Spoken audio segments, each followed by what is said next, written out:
Good evening, brothers and sisters. I am Vladimir, and I am the founder of the Blue Lotus Meditation and Mindfulness Center here in beautiful Brainerd, Minnesota, which is in central Minnesota, about 2 hours north of Minneapolis, if you are familiar with that area.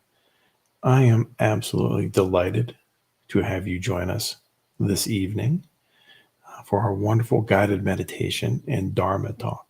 We conduct these live streams bi-weekly, so every 2 weeks. So today is August 21st, 2023. It's a little after 6 p.m. where we are in the central time zone. Tonight's topic is drop the drama and pick up the Dharma. Very often, in a little expansion on that, is very often in our daily lives, we see a lot of drama going on, unnecessary arguments or disagreements, and certainly bad behavior that can often follow as a result of these interactions. And that is not what we are trying to achieve in our mindfulness practice or in even our Dharma hearts and our Dharma practice. And so to kind of strengthen that resolve that we have to that liberation that the Dharma offers us is right speech. And that will take us to our guided meditation for this evening. And then after that, we will continue with our Dharma talk on dropping the drama, right? That's very important. And picking up the Dharma, which is absolutely vital for the nurturing society that we are all really striving for, right? Sometimes we get a little lost. But that's why we have the Dharma. It's an excellent vehicle for that. Let's go ahead and let's begin by taking a moment to get into that comfortable position and allowing your body to settle in.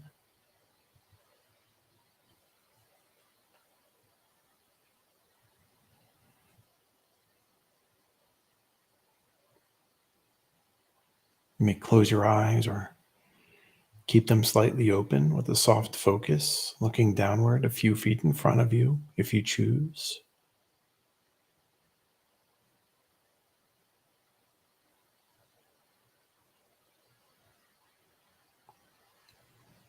Breathe in.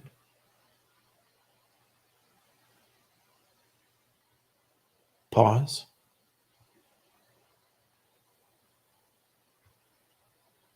And breathe out.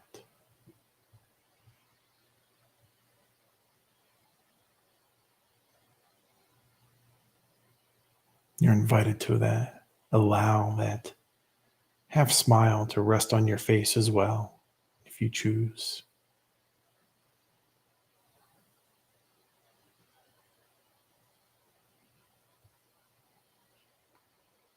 Allow your spine to lift and your shoulders to soften.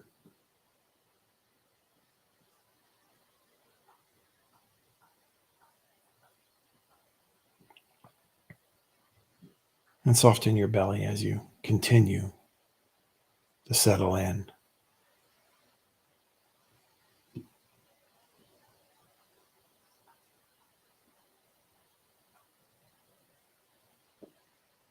Breathe in. Pause. And breathe out.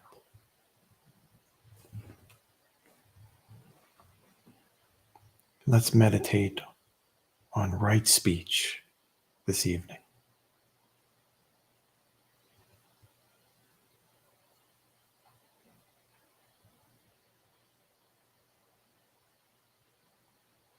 Right speech is one of the steps on the Noble Eightfold Path and is essential for maintaining virtue.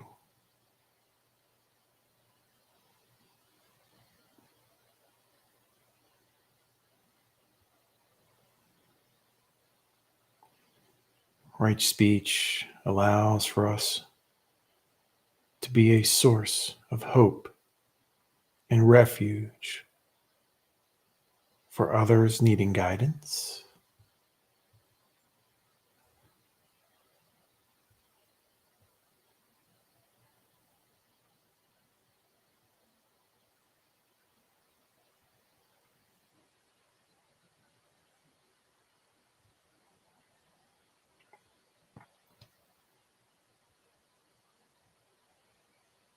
And there are 4 qualities of right speech which we all need to foster and develop.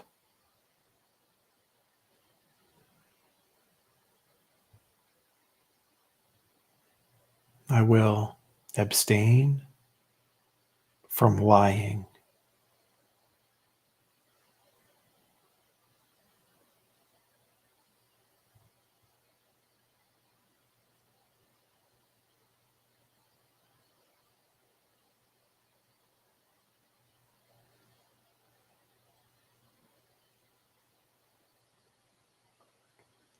I will abstain from divisive speech.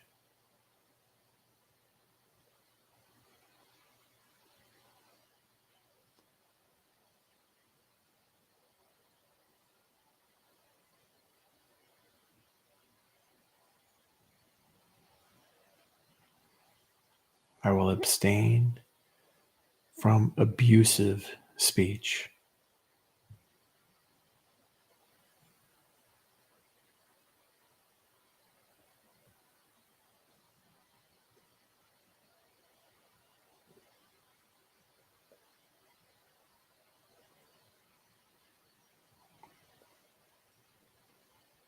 I will abstain from idle chatter and gossip.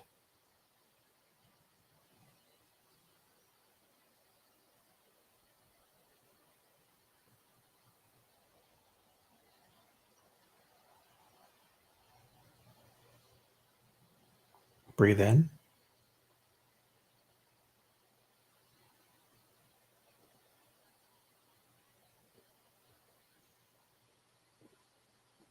Pause.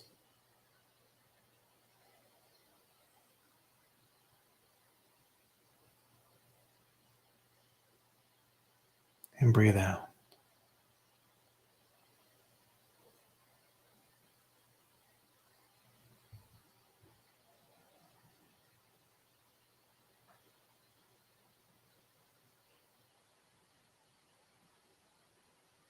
I will speak only the speech that neither torments self nor does harm to others.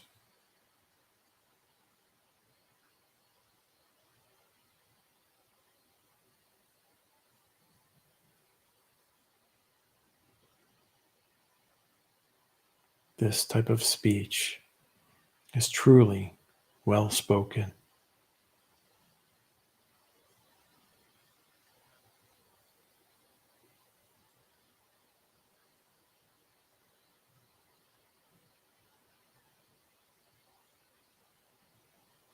I will speak only endearing speech,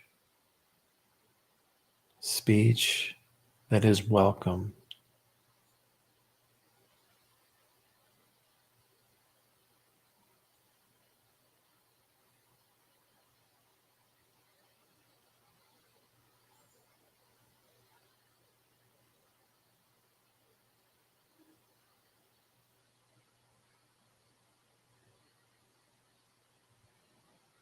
I will speak when it brings no evil to others and is pleasant.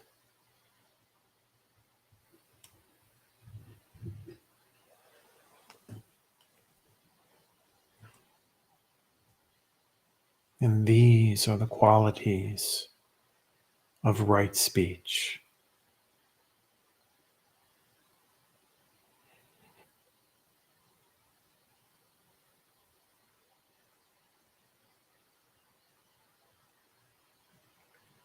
It is through right speech that I am able to strengthen my virtue.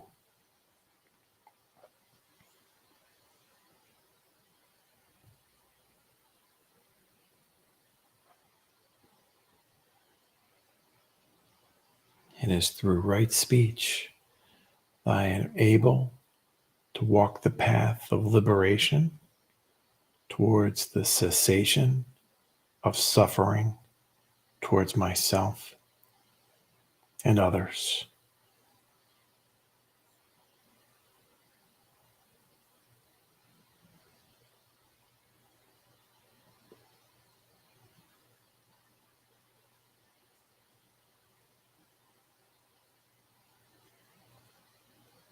Go ahead and begin to open your eyes slowly and reorientating your body or repositioning yourself before you move around.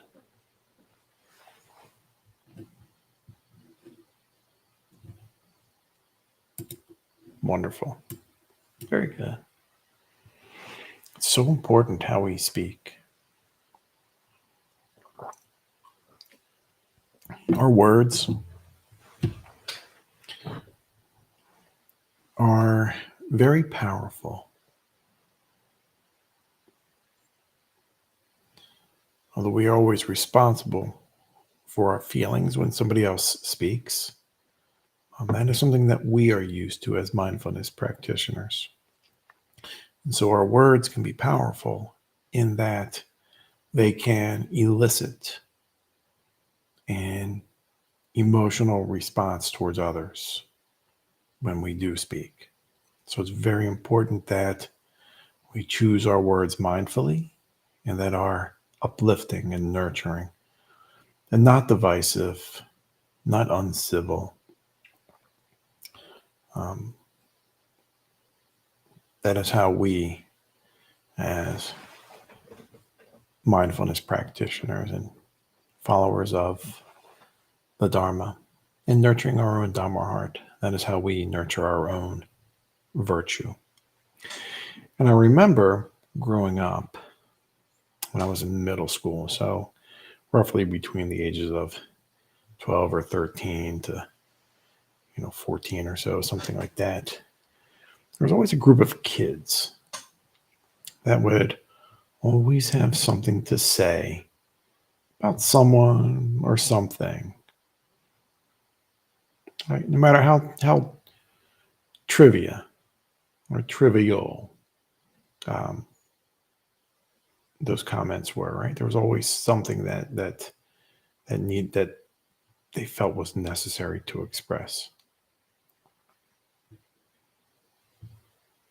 And sometimes others would be able to hear those comments, right? And sometimes upon hearing those comments, a response would happen. Typically unflattering, right? Not a peaceful response would ensue. And so as you can imagine, drama was the result. And sometimes this drama involved a teacher. And if it involves a teacher, right, or some type of an administrator at a middle school or even high school, I suppose, right, there can be subsequent disciplinary action, right? Sometimes not, if they got away with it, but always, someone's feelings got hurt. And so that wouldn't be right speech, right? And as adults, I still see this behavior that some of these people now still continue to act upon. And even as adults, in their social media posts, I can still see that. And when I see that, it kind of lets me know that they are still unsatisfied. People who are unsatisfied tend to try to find fault or something to pick on with others. If we have joy in our heart, Doesn't matter how somebody else dresses or however or whomever someone else loves someone else. Right? When we are satisfied with ourselves, have joy in our own hearts, we don't have time to berate or degrade or hurt others. Anyway, I'm sure this story has repeated itself, varying people across many different countries and times. I'm sure that you have experienced it and witnessed it, and maybe have even been the butt of those comments at one point in your lifetime. And so the dissatisfaction in one's life manifests itself, right, throughout your lifetime. If you're unhappy as a youngster, don't have the necessary skills or the mindfulness to bring about that joy in your life, it's going to perpetuate throughout your life. So it's a cycle that only that individual can break. Very often, somebody may point it out to, hey, that's that comment, not cool. Right? Or that comment is very hurtful. Right? Or why is it even any of your business? Right? So that cycle is only a cycle that individual can break on their own. No one, as hard as we try sometimes, right, can break that cycle for them. So it's important to understand why people behave this way and without changing. We may have think about, is this their karma? Are they supposed to be this way? Well, recall from previous talks as well, that's not exactly what karma is. Karma only provides you that situation that you're in. It only gives you those set of circumstances. How you respond, that is up to you. Right? And if that were not the case, then we would never be able to be able to break free from samsara, that continuous life cycle. So we always have that free will, that choice. And so people choose drama or that continued suffering because that's what they're comfortable with. That sounds kind of hard, kind of unlogical, I suppose, right? Why do something if you know it's hurtful, if it harms yourself? Why continue to do it? But no matter how dissatisfied a person may be in that particular mindset, it's still a familiar way for them to think. And it requires no effort to change. It takes effort to change, right? Right effort, right? Which is another one of the noble Eightfold Path steps. So they are happy to some degree, right? In their own suffering, right? In that limited sort of comprehension of what happy is, right? Happy is not probably the best word. It's probably more like maybe comfortable. People are always comfortable where they are, right? Say they want to change. We may even say it ourselves. Oh, I really want to change this habit about me. But sometimes making that change is hard. So causing drama to others is their attachment, right? That's that second noble truth. The cause of suffering is attachment. And it perpetuates suffering for the others who may be on the receiving end, but it also perpetuates that individual's own suffering. And in some sense, we can consider the wanting to cause others suffering a mental illness in some degree. But nonetheless, it is certainly a form of disillusionment. Right? If we think about it really open-heartedly. No person who is well balanced and having abundance of joy in their life, or who's well balanced, wants to cause suffering to another person. So that person is suffering. The person who is offering those hateful remarks, those divisive remarks, right? Hate speech, unkind speech, whatever it is, they too are suffering.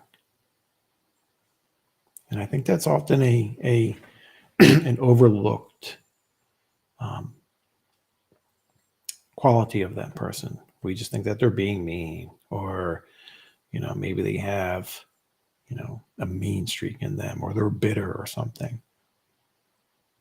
That's the physical manifestation. That's the verbal manifestation. Inside, they are suffering.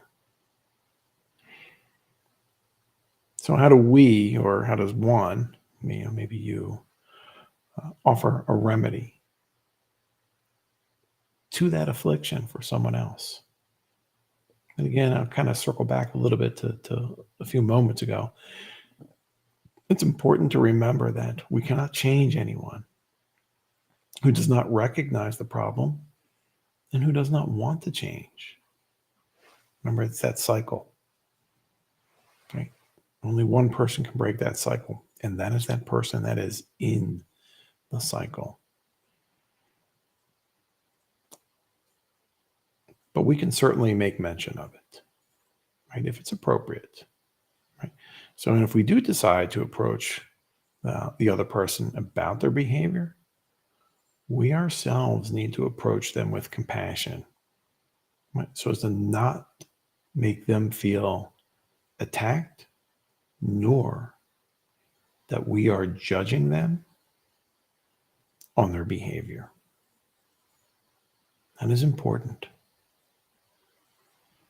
So think about when somebody has tried to force something down your throat, right? They've come at you aggressively.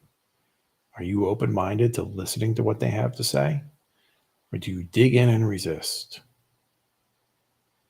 Most people are going to dig in and resist. So when we approach the other, if we decide to, when we do, if we decide to, we approach them with openness and love and compassion and empathy so that they don't feel attacked or that they are being judged. Remember, being blunt is being rude.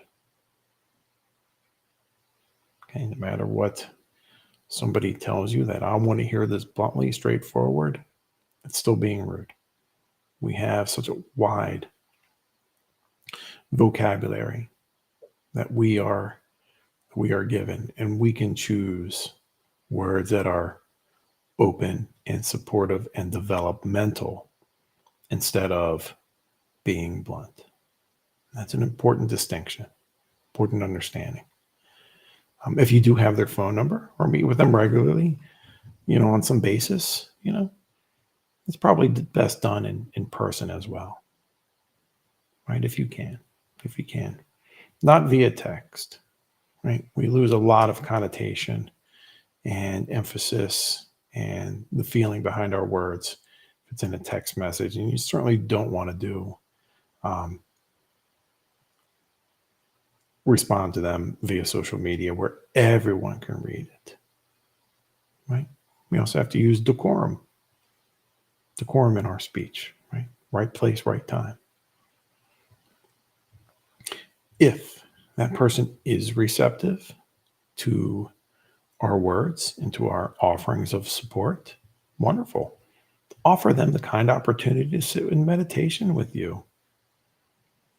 Right? That's a great opportunity to help nurture right speech and just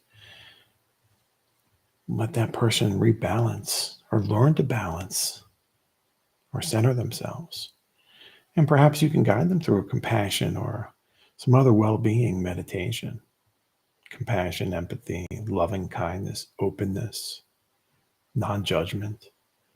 Many wonderful, wonderful meditations that you perhaps would be able to share with them and guide them Remember, right speech, right? In that meditation, right? We can offer someone refuge in ourselves sometimes. If they are not receptive, that's okay too. Right? Sometimes even just a mention of their hurtful behavior or speech is enough to get someone thinking. Right? Sometimes it takes somebody maybe a few days to marinate on a comment, right, or a behavior change. People don't like to be confronted, even sometimes in an open way. But nonetheless, you planted that seed, right? It's a kind seed in them, right? And maybe it blossoms. And so from there, you simply offer them additional loving kindness, right? Again, we don't challenge or become argumentative or divisive or hurtful in our own speech towards someone else. More common situation, or maybe something that certainly occurs if it's someone that we don't know at all. Honestly, it's just all the best to just kind of leave it alone. If it's a social media post that you follow, just unfollow it. It's not necessary for us to get involved in every single conversation, right? Especially if it's hurtful, right? Especially if it brings about some type of anxiety or anger within us. We don't have to always subject ourselves to that. So it's important that we realize that. Besides, they may be getting a lot of comments already from others, and your good-natured, kind-hearted, supporting comment just may end up getting lost in that shuffle anyway. But remember that the Dharma is living and breathing, right? It's not a stagnant, dogmatic text, and people will eventually pick it up and follow, right? Either in this lifetime or the next one after that. So, but what we can always do is be mindful of our own right speech, right? When we are developing those virtues, and especially the non-lying and non-abusive or hurtful speech, or even the idle gossip and chatter, we are acting as a role model, right? People see that, oh wow, so and so is very calm and balanced and doesn't get perturbed by what somebody else may have said on purpose to be hurtful. So just like you've picked it up in this lifetime, maybe this other person will, or maybe in the next. Now let us know what you think in the comments below. I would love to hear some of your wonderful insight on right speech, and maybe how it's benefited you, how you have found it advantageous in just dealing with others. Love to hear that. Our next Dharma talk will be on September 4th.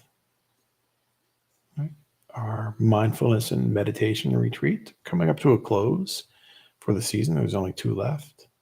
Since we did have to abandon August's meditation retreat, we're going to have one in the beginning of October as well. But the next one, certainly the closest one, is September 24th.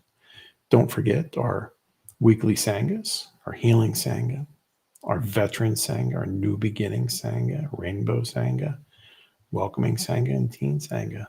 It's all there for you. All of the support you need. It's just a click away. Just come join us. Love to have you anytime you can.